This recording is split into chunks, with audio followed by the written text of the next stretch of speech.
Donc, je vous avais prévenu dans l'intro, on va commencer à voir quelques balises. On va baliser un petit peu, sans mauvais jeu de mots. Et maintenant, tout le contenu qu'on va mettre, je vais resserrer tout ça, on va le mettre dans le body. Aujourd'hui, ce qui nous intéresse, c'est de commencer à créer une page web et à présenter des choses à un utilisateur. Donc, on va écrire nos choses ici, dans le body. Vous avez vu que j'ai fait une indentation. J'indente de 2 crans, de 2 espaces, à chaque fois que je passe à un niveau, histoire de me repérer dans mon texte. Allez, c'est parti. La première balise que je vais vous apprendre, c'est la balise qui sert à faire des titres. D'accord? Cette balise, elle s'écrit sous la forme suivante. H1. Pourquoi H? Tout simplement parce que H égale header. Et en anglais, header, ça veut dire titre. Si je sauvegarde ça, que je rafraîchis mon navigateur, vous voyez que la mise en forme a changé. Et pourtant, on n'a rien fait. On a juste dit qu'on avait quelque chose qui était un titre. En fait, votre navigateur, par défaut, quand il voit des choses qui sont censées avoir un sens, donc là par exemple un titre, il a des règles par défaut pour mettre en valeur les choses. Donc par exemple, un titre de niveau 1, qui est le niveau de titre le plus haut qu'on puisse avoir, le plus important qu'on puisse avoir, il sait qu'il faut le mettre en gras et en gros.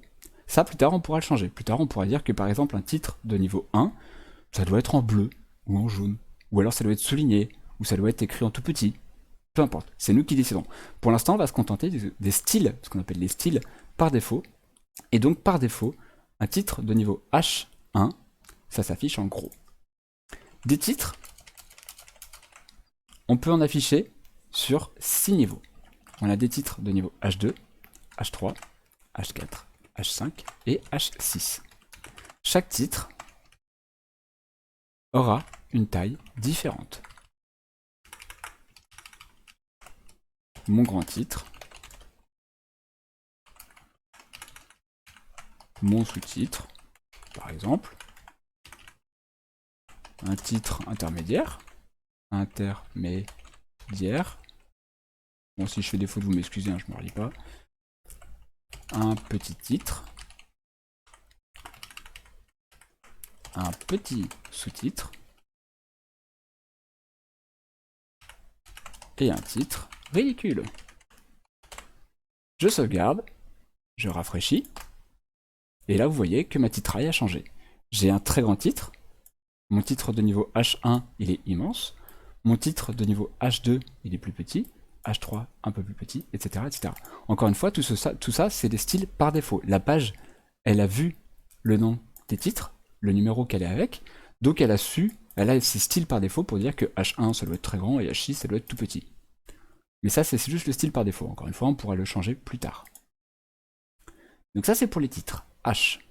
Vous avez vu que j'écrivais H avec un petit H, et non pas un grand H.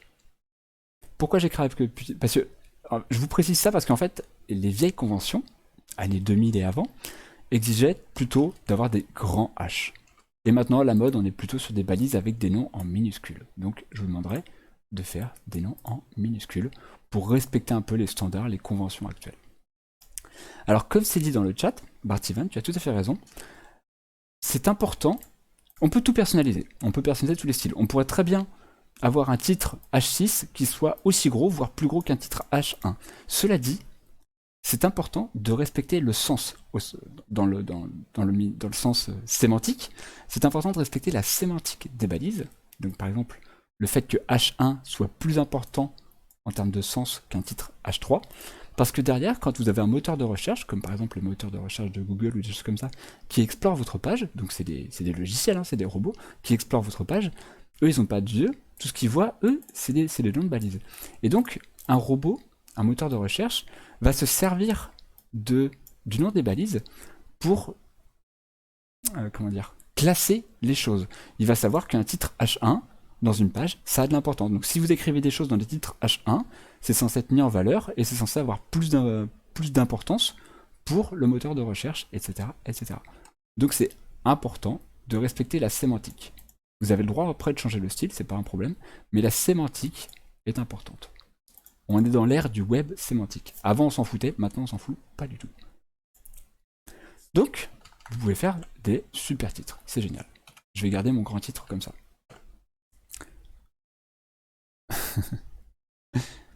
Ensuite, on va avoir plein d'autres balises. Par exemple, alors, je peux taper du texte à l'arrache n'importe où. Hein. Du texte ici. Et ça n'a pas du tout d'importance. Je ne vous l'ai pas précisé tout à l'heure, mais si vous mettez du texte n'importe où, quand il est en dehors de toute balise, il prendra un format qui va être normal, un format qui va être standard. Donc plutôt petit, pas gras, pas en italique, ni rien du tout. Vous pouvez mettre du texte partout. Dans votre texte, vous pouvez mettre des choses en valeur, par exemple, avec, vous pouvez dire que cette chose-là, elle est importante, avec la balise qui s'appelle strong. Pour ceux qui ont fait de l'anglais, strong, ça veut dire musclé, ça veut dire costaud, ça veut dire important. Salut Délat, bonne nuit à toi. Donc strong, ça va vous permettre de mettre du texte en valeur. Par défaut, le style de strong, ça va être de mettre le texte en gras. Là encore, on pourrait le changer pour que ce texte-là, ce soit pas en gras, mais ça soit en rouge, par exemple. Ou autre chose, un autre style. On verra les styles la semaine prochaine. Donc là, on va dire que notre texte est important. Donc un navigateur pourrait voir que ce texte-là est important. Ou, je parle des robots, je parle des navigateurs, je parle des moteurs de recherche, mais autre chose, j'y ai pas pensé tout à l'heure. Un truc qui est super important de respecter les balises, c'est pour ce qu'on appelle l'accessibilité. C'est-à-dire qu'une personne qui est malvoyante, voire non-voyante, elle voit pas le rendu de votre page, mais elle l'entend. Ces personnes-là utilisent en général des logiciels qui vont lire le contenu de la page. Donc le logiciel, par exemple, il va arriver sur la page et va dire titre de niveau 1, mon grand titre, blablabla, du texte ici, important, enfin, mise en forme importante, pardon, importante.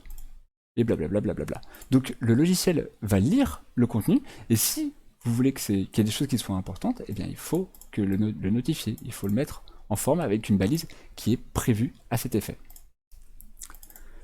Une balise alternative à strong, c'est la balise EM, pour emphase. Faire une emphase, emphasis, faire une emphase sur quelque chose. Par défaut, son style, c'est de faire de l'italique. Je zoome un petit peu. Par défaut, son style, c'est de mettre en italique. Donc, strong va mettre en gras, et EM va mettre en italique.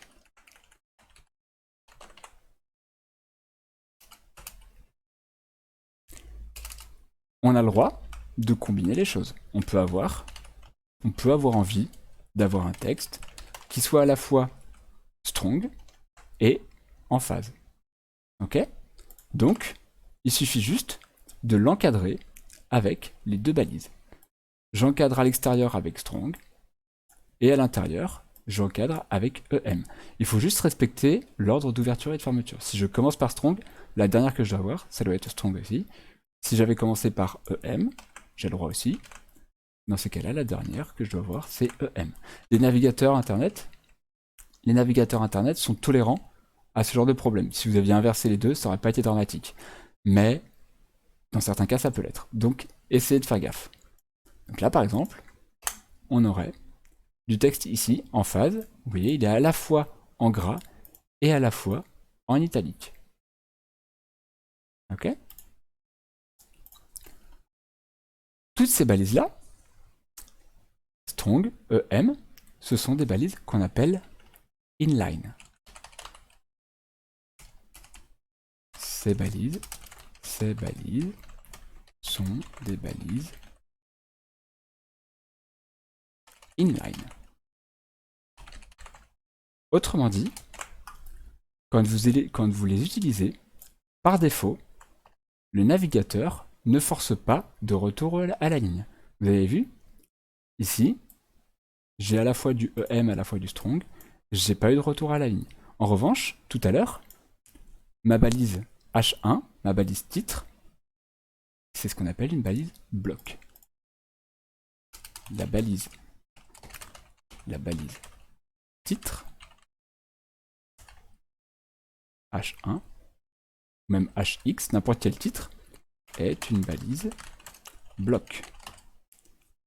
Autrement dit, la balise bloc force un retour à la ligne. Les balises inline n'imposent pas de retour à la ligne. Ok? Donc ça, c'est la grande différence. On va avoir deux types de balises, les balises de type bloc et les balises de type inline. Les balises de type bloc vont vous renvoyer la ligne, les balises de type inline vont laisser le flow continuer, vont laisser la phrase continuer. Je sais pas si vous avez remarqué, mais depuis tout à l'heure, quand je tape mon code, je fais des sauts de ligne. Vous avez vu? Ici, j'ai tapé strong, j'ai fait des sauts de ligne. En phase, j'ai fait des sauts de ligne, etc., etc. Et pourtant, ici, j'ai eu 0 saut de ligne. Vous avez vu? Strong, qui était pourtant avec un saut de ligne, n'a pas eu de saut de ligne. Et en phase, qui était avec un saut de ligne, pareil, n'a pas eu de saut de ligne.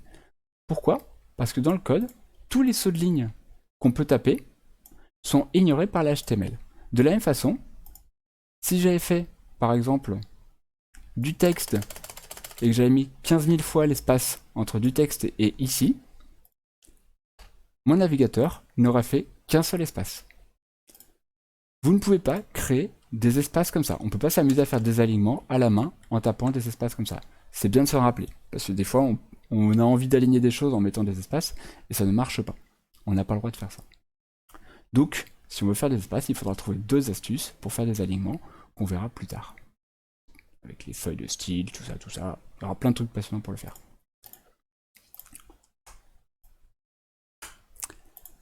Allez, on continue. Parmi les autres choses importantes, ça va être la balise P, qui veut dire tout simplement paragraphe. La balise P nous permet de faire un paragraphe. Un paragraphe, ça va être quelque chose qui va être de type bloc. Si je fais deux paragraphes, les deux paragraphes vont être l'un en dessous de l'autre. Je suis en dessous. Puisque les deux sont des blocs. Donc vous voyez, tout à l'heure, on aura un contenu qui aurait continué après l'autre. Et là, pour autant, ça n'a pas continué l'un après l'autre. Même si je m'amuse à les mettre sur la même ligne, vous voyez, ça ne change absolument rien. Merci pour le follow. Même si j'avais mis les uns à la suite des autres dans mon code, la sémantique de la balise P par défaut, c'est un bloc, et donc, forcément, le navigateur va créer des blocs. Donc l'un va passer en dessous de l'autre. Et vous avez remarqué comment je l'ai codé? Les blocs, je les ferai comme ça. Je vais l'ouvrir à un endroit, mettre son contenu décalé à l'intérieur, et le fermer après. Alors que tout à l'heure, quand je faisais des choses inline, en général, je les faisais dans une seule ligne. Si j'avais respecté d'ailleurs cette convention, normalement j'aurais dû faire comme ça. Mon titre, mon titre. Vous voyez que là, ça change absolument rien. J'ai beau avoir fait des soulignes, ça ne change rien. Qu'est-ce qu'on a d'autre qui sont comme balises importantes? Alors aujourd'hui, c'est pas hyper passionnant. On fait du listing de balises. C'est pas ce qu'il y a de plus... je vais laisser comme ça, c'était plus visible. C'est pas ce qu'il y a de plus marrant.